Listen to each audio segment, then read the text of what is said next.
लेंगे हम कहते हैं अहिंसा अहिंसा परमो धर्म, अहिंसा परमो धर्म।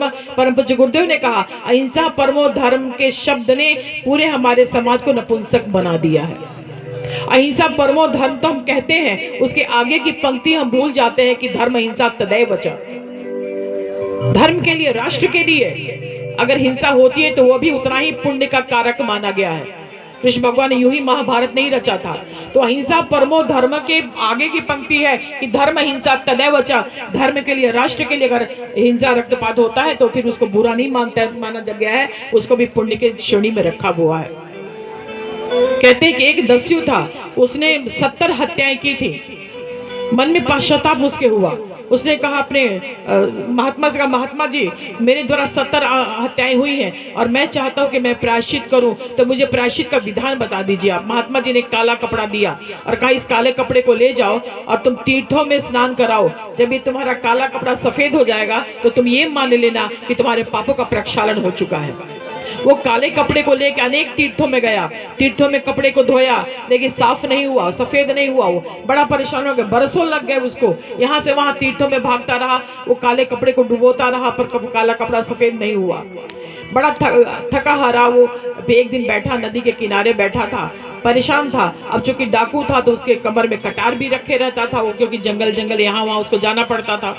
उसके कानों में एक नारी का क्रंदन सुनाई पड़ा और उसको लगा कि जैसे शिकारी किसी पक्षी को जाल में बांध के ले जाते हैं और पक्षी जैसे आवाज लगाता है, लगता है वैसी ही आवाज है ये, जैसे कुछ किसी शिकारी ने किसी मृग को जाल में डाल लिया हो। ऐसा करुण क्रंदन स्वर सुन करके विचलित हो गया, परेशान हो गया और आवाज का पीछा करता हुआ गया तो क्या देखा, एक स्त्री है, उस स्त्री को 10 लोग मिल करके खींच रहे हैं और उस स्त्री को खींच करके जंगल में ले जाने की कोशिश कर रहे हैं। वो देखा और उसके अंदर बहुत एक तरह का आवेश जगा कि अरे ये क्या हो रहा है, एक महिला के साथ इस प्रकार की बातें हो रही हैं। फिर क्या होता है, वो अपने कमर से कटार को निकालता है और 10 की छाती में घोंप देता है। उसके बाद से पूरा उसका चाकू रक्त से सन जाता है, अपने कपड़े से पोंछता है और फिर जाके उस काले कपड़े को वो नदी के जल में जब धोता है तो काला कपड़ा सफेद हो जाता है। उसको समझ में नहीं आता, रे अब तक मेरा ये काला कपड़ा सफेद नहीं हुआ था और अभी मैंने 10 लोगों की हत्या कर दी और मेरा काला कपड़ा सफेद हो गया। उसको कुछ बात समझ में आई नहीं। जाता है महात्मा जी के पास, कहता है महात्मा जी मुझे समझ में नहीं आया कि मेरा कपड़ा सफेद कैसे हुआ, और पूरी बात उसने बताई। तो महात्मा जी ने कहा अब तक तुमने जो हत्याएं की थी वो अपने स्वार्थ की पूर्ति के लिए की थी, लेकिन तुमने जो ये वध किया, जो ये हत्या की, एक स्त्री की लाज को बचाने के लिए तुमने हत्या की। ये तुम्हारी हत्या जो है ये पाप की श्रेणी में नहीं आएगा, क्योंकि तुमने एक नारी की लज्जा को बचाया है, नारी के शील को बचाया है, इसलिए तुम्हारा काला कपड़ा ये तुम्हारा सफेद होता हुआ चला गया है। तो धर्म हिंसा तदैव च। हम पूजा तो करते हैं देवी दुर्गा की, हम तो पूजा करते हैं गायत्री की, सरस्वती की पूजा करते हैं, पर हमारे देश में देखिए क्या हो रहा है। नारी अपराध की श्रेणी में सबसे पहला देश जो देखा जाता है कि अफगानिस्तान है, कांगो है, पाकिस्तान है, चौथे नंबर पर भारत है।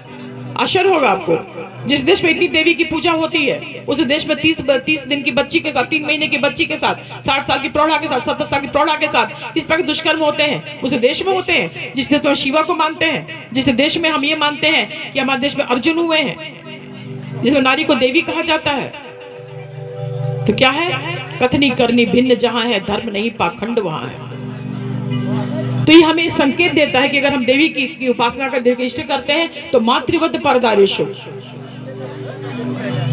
कहा गया कि विद्या समस्ता तव देवी भेदः, स्त्रियः समस्ता सकला जगत्सु, कि हे देवी ये जितने भी यहाँ पे सृष्टि में जगत में जितने भी है ये देवी के सारे स्वरूप। विद्या समस्ता तव देवी भेदा, स्त्रियां समस्ता सकला जगत्सु, जितनी भी स्त्रियां हैं इस जगत में वो सबकी सभी क्या देवी के स्वरूप में है। ये विद्या समस्ता तव देवी भेदा, स्त्रिया समस्ता सकला जगत्सु, त्वयैके पूरितमं भयेन काते स्तुते सभ्य परा परोक्ति।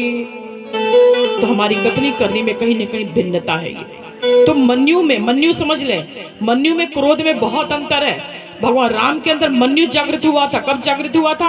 उन्होंने जब सागर से रास्ता मांगा था, रास्ता दे दो, रास्ता दे दो, और 3 दिन तक खड़े होकर अनुनय विनय करते रहे, और जब समुद्र ने रास्ता नहीं दिया तब उनका मन्यु जागृत हुआ था। मन्यु जागृत हुआ था, ऋषियों के अस्थियों को देख करके उनका मन्यु जागृत हुआ था कि निश्चरहीन करो मही, भुज उठाए प्रण की, तब उन्होंने भुजा को उठा के प्रण किया था, तब मन्यु जागृत हुआ था। कहीं समाज में अनाचार हो रहा हो, दुराचार हो रहा हो, कहीं किसी को सताया जा रहा हो, और तब आपके भीतर जो जन्मता है उसको मन्यु कहते हैं, और मन्यु होना बहुत जरूरी है। तभी यज्ञ में कहते हैं मन्यु रसी मन्यु में दही, हमें मन्यु दो।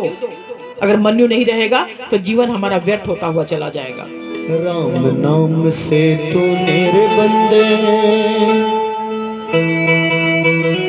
राम नाम से तू मेरे बंदे, क्यों अपना मुख मोड़ा। राम नाम से तू मेरे बंदे, क्यों अपना मुख मोड़ा। दौड़ा जाए रे समय का थोड़ा, दौड़ा जाए रे समय का थोड़ा।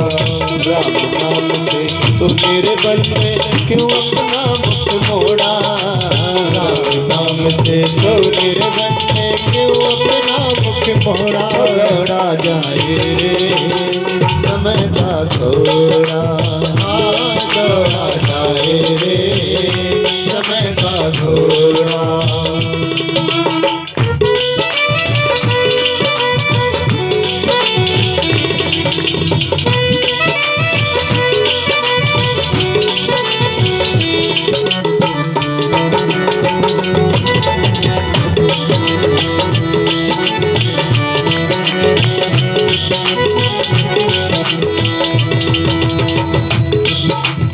एक दिन बीता खेल कूद में, एक दिन मौज में सोया। एक दिन बीता खेल कूद में, एक दिन मौज में सोया। देखी बुढ़ापा आया तो पकड़ के लाठी रोया। देखी बुढ़ापा आया तो पकड़ के लाठी रोया। अब भी राम सुमिर ले बंदे, अब भी राम सुमिर ले बंदे, वरना पड़ेगा थोड़ा। दौड़ा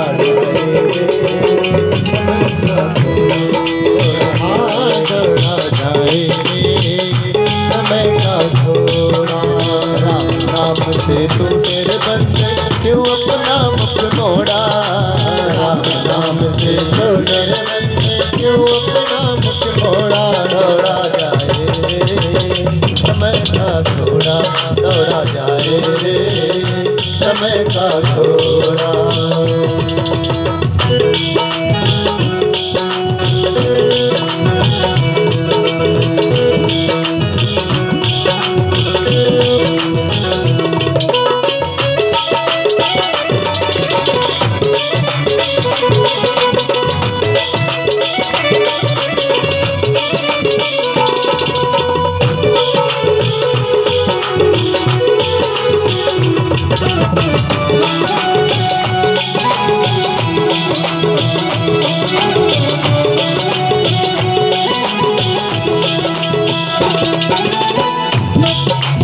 अमृतमय है नाम हरि का, तू अमृतमय बन जा। अमृतमय है नाम हरि का, तू अमृतमय बन जा। मन में ज्योति जला ले तो हरि के रंग में तू रंग जा। ज्योति जला ले तो हरि के रंग में। जीवन डोरी सब हरि को, जीवन डोरी सब हरि को, नहीं पड़ेगा थोड़ा। दौड़ा जाए रे समय का थोड़ा, दौड़ा जाए रे समय का थोड़ा। राम नाम से तू मेरे बंदे, क्यों अपना मुख मोड़ा। राम नाम से तू मेरे बंदे, क्यों अपना मुख मोड़ा। दौड़ा जाए रे समय का थोड़ा, दौड़ा जाए रे समय का थोड़ा।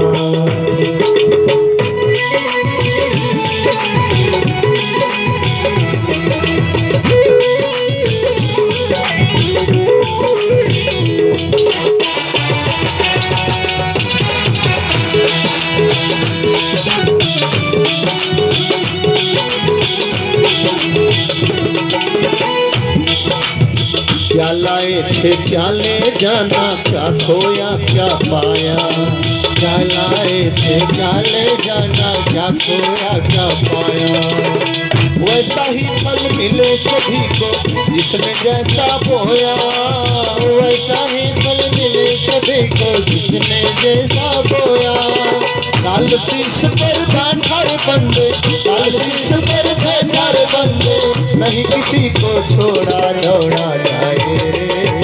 समय का थोड़ा दौड़ा जाए रे, समय का थोड़ा। राम नाम से तू मेरे बंदे क्यों अपना मुख मोड़ा।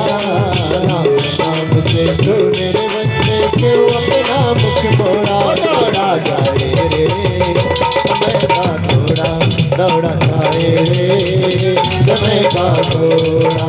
राम नाम से तू मेरे बंदे क्यों अपना मुख मोड़ा।